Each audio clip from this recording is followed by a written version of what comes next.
Hello, this is Rhadi Ferguson along with Jimmy Pedro, and we're here to speak with you today about what's been going on this past summer, just to catch some of you guys up on what's been happening in my world and Jimmy Pedro's world. I'm sure you all know that Jimmy Pedro was the head coach of the United States team for the Senior World Championships in Rotterdam, and I was also the head coach for the Bahamas, so Jimmy and I have been doing a lot of traveling this year. So, Jimmy, kind of give me a rundown, man, of what your summer's been like.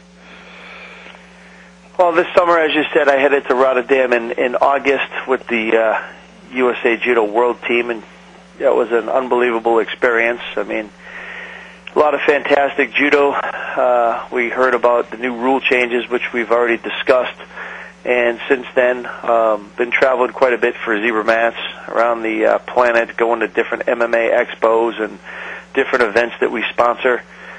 We recently, although I didn't attend the event, we recently had Kayla Harrison take a silver medal at the Junior World Championships. She went there to defend her title and unfortunately came up one match short. She lost to a girl from Japan in the finals, but she was a two-time Junior World finalist and finished second at the Junior World. So quite an accomplishment for her. Just congratulations, man, once again, with your accomplishments with Kayla Harrison. I tell you what, tell me what it's like, man, after, I know Rhonda just returned back to competition, didn't she? What's the training? She's been training here since August, doing just physical conditioning because she took one full year off after the Olympics and her bronze medal in Beijing. But she just came back. She's doing a lot of physical conditioning. She's been staying at my dad's house, where she's going through double session physical conditioning training, running, lifting, plyometrics, technical sessions, and then doing her judo at night. She's headed to actually Japan now. We just had her sign a deal with Komatsu, which is a Japanese company. They're the sponsor of a women's team. They have a resident program there. Yumi Tanimoto, two-time Olympic champion. She spent a month here. After spending a month here and watching us train and train with Rhonda, she got invited or recommended that they invite Rhonda to Japan.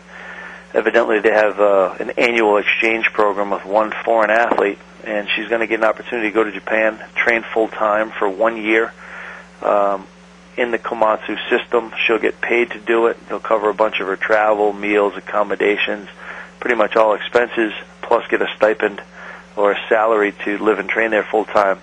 And we pulled together a yearly competition schedule for her that basically says she has to do X, Y, and Z while she's in Japan, which means that she'll come back, fight in France, fight in Austria, fight in some of the European events in February, come back here for the trials in April, come back here for Pan Ams, come back here for the Brazil trip, and we've put together a whole year program, both with the Japanese and the Komatsu responsibilities, as well as trying to get her qualified for the 2012 Olympics. Well, let me ask you a question, just on this is kind of a sidebar. How are you going to kind of keep up and monitor her training from a distance? What are you just going to use, email or phone calls, or what are you going to do with that? It'll be a combination of everything, mostly via email, but also, video review at every competition that she goes to. She'll send her video back, and we'll review that with her just to monitor and see what she's doing, make recommendations and adjustments. We'll obviously send a coach to all of her international competitions, either myself or my father, to all of her international events to be there with her while she competes. And then also make adjustments on the road, things that she needs to work on. We've already given her a set plan and things that when she goes there to try to develop and try to work on, and we'll go back and forth via email. But like I said, videos after every event. And the other thing I did was, in putting together that schedule, is I made sure that Rhonda got out of Japan and back here 4 times.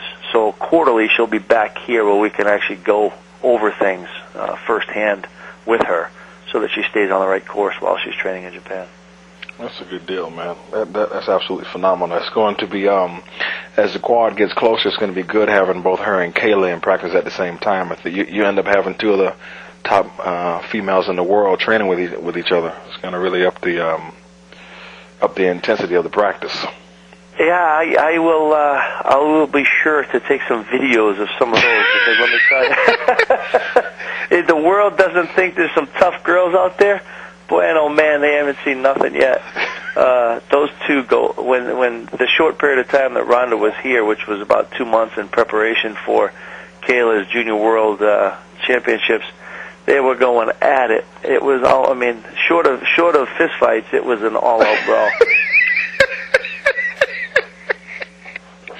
There's only one referee that enabled them or prevented them from actually going at it, and that's my dad. Because you were just going to sit there and let it go.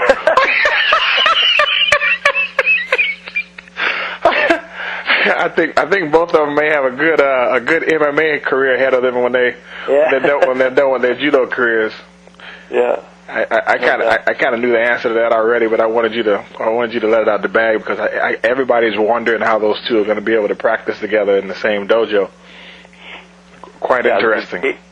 Kayla is big and physical and strong, and she's developed very, very well. I mean, when Rhonda was preparing for the 2004 Olympics, I mean, Kayla was just a young girl, and you know, having taken one full year off, Kayla's gone from 63 kilos now to 78 kilos and put on, a good 10, 15 pounds of muscle.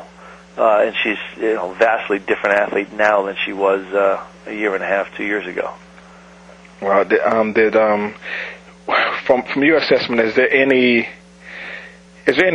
decline in Rhonda's skills or just rust? Surprisingly, she came back here energized, motivated. I think the year off was probably the best decision we made together. Well, rather than just have her go through the grind for 4 more straight years and not have any time off, I think she would have been a worse athlete if she had just gone straight through. And I think this gives her a different perspective. She misses judo. She comes back hungry. She comes back pressure-free, revitalized. And, amazingly enough, she's I wouldn't say she wasn't really rusty at all. I mean, she's young. Don't forget, she's only like 21, 22 years old. Her first Olympics when she was 16 years old, and she medaled at the age of 21 in Beijing. So she's only 22 years old right now. That's a young athlete. She adapts quick and rebounded real quick. I mean, her judo, right back to where she was before. Now, obviously, she's probably going to be rusty competition-wise, and in the heat of the battle, she's got to get some bouts under her. But technically, she's almost right back where she was before. Yeah, that's exciting. I had a lot of people email me and ask me about Rhonda taking the year off. If it was good or if it was bad. And I try to tell people, I said everything is on a case-by-case basis, and you can't just look at what Ronda Rousey did and just say, oh, Rhonda took a year off, I'm going to take a year off too. Because Rhonda's an exceptional athlete. She has a lot of international matches under her belt, a lot of fights, very, very good judo, to the point where if she took a year off, there's not going to be any decline on her skills. You got to really look at and analyze the weight class and the up-and-comers, etc., and what it is that she needs in terms of, her rest, and her injuries and the boo-boos that she has from, competition. And I told people, I said, that's an internal coaching situation that the coaches have to make, but you can't just say that everybody after the Olympics needs to take a year off, because that's just not the truth.